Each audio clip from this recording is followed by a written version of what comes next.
Gracias por seguir con nosotros. Estamos conversando con el doctor Pedro Sinureña, presidente del Colegio Médico Dominicano, y dejamos la pregunta en el aire a partir de el comité de disciplina que ya ponía sobre la mesa en una pregunta anterior, Franklin.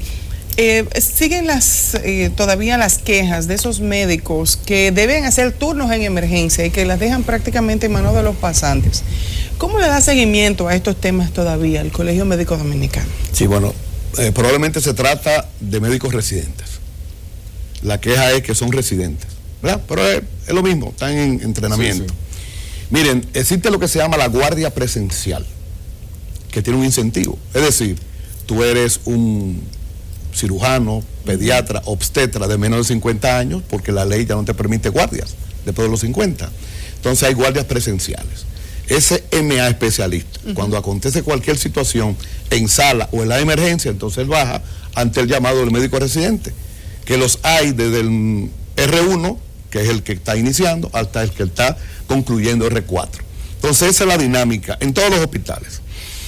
Hay hospitales que no tienen médicos de guardia presencial. Esa es la realidad. No es que esté y no va, es que no hay. Entonces tenemos, por ejemplo, en obstetricia, si los hay, en el Robert Reed, si los hay. En la crisis del Robert Reed, ¿lo recuerdan? Sí, claro. Bueno, el médico pediatra estuvo ahí y fue el que nos explicó a nosotros todos los pormenores de esa noche, al igual que los médicos residentes. Bueno, entonces usted me está diciendo que en algunos hospitales del país no especialistas hay presenciales. No, en algunos no, en la mayoría diría yo.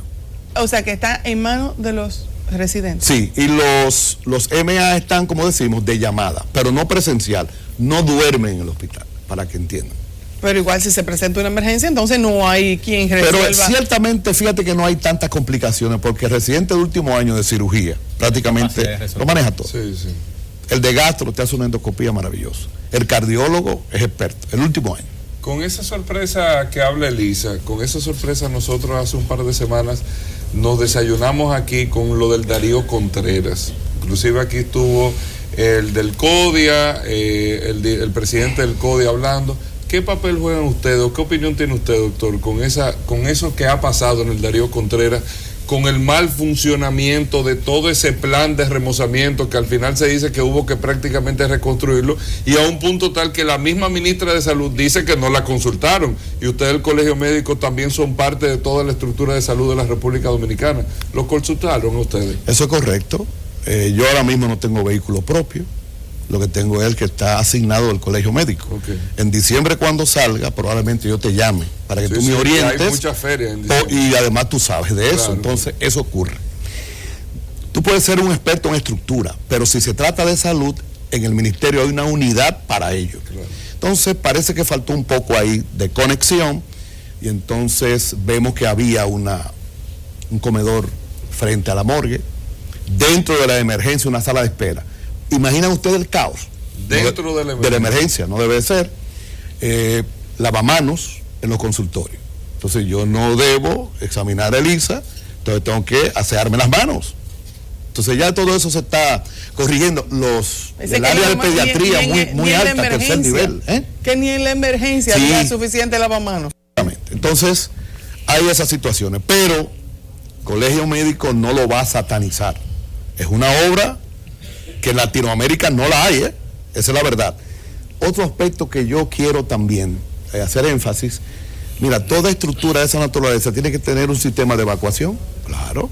Entonces esa red de evacuación, esa cadena, para uno saber, todo eso es importante, la parte de seguridad industrial. Hay que también tenerla en los hospitales. Entonces, nos parece que se debe prestar más atención y trabajar de una manera mancomunada con los sectores involucrados.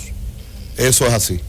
Pero debemos de mejorar el Darío, porque, como bien yo dije en una graduación, se podrán construir centros traumatológicos en todo el país, bienvenidos sean. Claro.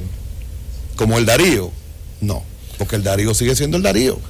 Hacedores de gentes. Oye. Okay, doctor, el recurso humano del cual usted está hablando en la República Dominicana, la formación del médico, ese complemento entre la tecnología, la información científica y la relación del médico con la sociedad, ese médico que está saliendo a nivel universitario para integrarse a la sociedad como un eslabón en la solución de los grandes problemas, ¿es un médico que de verdad siente los problemas de las necesidades de la República Dominicana? ¿O solamente está humanizándose cuando son casos extremos de accidentes, de politraumatismo, de pérdida de miembros, cosas así? ¿Tenemos un médico integral a la fecha? ¿O qué hace falta en la formación académica para que ese médico en verdad sienta que vivimos un país pobre? A mí me parece que tenemos 10 escuelas de medicina, ¿no? Entonces a mí me parece que hemos perdido un poquito, ¿verdad?, esa introducción que hay que hacerle al estudiante para ir dándole los toques, no solo de la humanización que viene de tú tener un contacto socialmente con una serie de dominicanas y dominicanas que van a procurar su salud, y que la salud es el bien completo, físico, mental y social.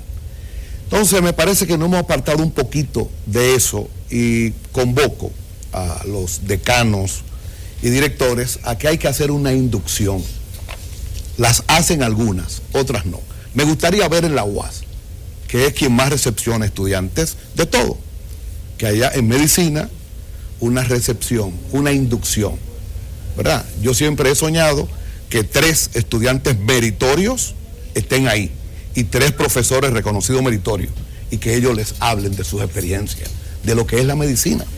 Pero qué bueno que tocas el tema, educación continuada, es importante.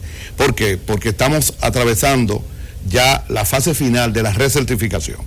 Cada 5 años el médico tendrá que demostrar que está actualizado, hora crédito, ¿verdad? Porque ahora mismo tú te gradúas, dura 5 años y nadie sabe cuál es tu actualidad en medicina.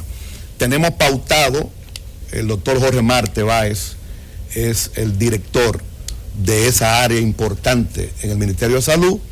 Ya hemos hecho varias reuniones y vamos a hacer un viaje interesante, educativo, para ver de qué manera buscamos esas alianzas estratégicas y volcamos aquí, por primera vez, educación continuada, ahora crédito para recertificar. Y nos están escribiendo a través de las redes sociales y nos dicen, por ejemplo, el Hospital de Castillo lleva 9 meses paralizados los trabajos. ¿Qué habrá que hacer para que escuchen? Sí, es una inquietud. Hubo un acto fallido. Es que 64 hospitales, conjuntamente, concomitantemente, al mismo tiempo, se inició su reparación. De repente han cesado. Casi todos, entre ellos el de Castillo. Ahora se va a hacer un esfuerzo en Higüey. Ya se dio el mandato, entonces vamos a ir trabajando. Pero concomitantemente, al mismo tiempo, eso formó una situación tanto caótica. ¿Por qué? Porque fue el efecto dominó. 64 al mismo tiempo, había una de pie. Cuando cayó la primera, tumbó las otras. Y eso, los 4 de la línea noroeste estaban paralizados. Ven, entonces se trata de eso. Y nos apena mucho cuando usted rompe, por ejemplo, en Valverde Mao se restaron algunas camas al eliminar un par de salas, ¿tú ves? Entonces eso tiene que hacerse con alguien que sepa, no de estructura, sino de gestión en términos de salud. Doctor, antes de despedir, parte fundamental del sistema de salud, aparte de los médicos, las enfermeras, una batalla con las pensiones, con el aumento de las pensiones, con que se le paguen las pensiones. ¿No están apoyando ustedes a sus compañeras las enfermeras? Bueno, yo en lo particular aprendí a canalizar una vena con las enfermeras. Yo aprendí a tomar la presión con una enfermera en la práctica en los hospitales. Yo nunca he pasado visita en mi sala cuando estoy activo, ¿no?, sin la enfermera. ¿Qué te quiero decir? Que es vital, es importantísimo. ¿No lo apoya el colegio? Claro que sí. Es que no es posible que después que una enfermera amanece y da ese trato a los pacientes, hay que ver eso en la madrugada. Yo aprendí a saber cuando un paciente estaba crítico, doctor, yo siendo residente, venga que la paciente tal no se encuentra bien. Y cuando iba, efectivamente, saben, manejan. Entonces, tantos años de servicio. Entonces, tan poco dinero. Entonces, eso hay que resolverlo. Igual los médicos. Vamos entonces a entrar en la 414-98, o sea, está promulgada. Para su aplicación, se está concluyendo un estudio para llevarse al presidente, que le está muy interesado, para dar un paso más de avance. De eso se trata, de colaborar, de convocar voluntades. Hay temas comunes y es más lo que nos une que lo que nos separa, Franklin, de alguna manera. Algún día quizás volvamos a aquella labor extramural de la universidad, los estudiantes de medicina de término, en que salíamos una guagua azul rumbo atrás de la fortaleza de Baní, a ver la gente de ahí, de Fundación, de Peravia. Así es. Esas familias que necesitan tanta, no solamente la atención de que le pongan un estetoscopio, sino de que le escuchen cuáles son los problemas. La vamos a gente se sana llamarle, oyéndolo. vamos a llamarle de alguna manera el brazo de extensión social. Así es. Eso me decía mi papá. A veces para tú curar a un paciente, simple y sencillamente tienes que escucharlo. Gracias por haber estado aquí esta mañana. A ustedes, bueno, no quería estar en mayoría, Hugo, pero hoy parece que sí. Señores, vamos a una pausa y ya volvemos, no se muevan.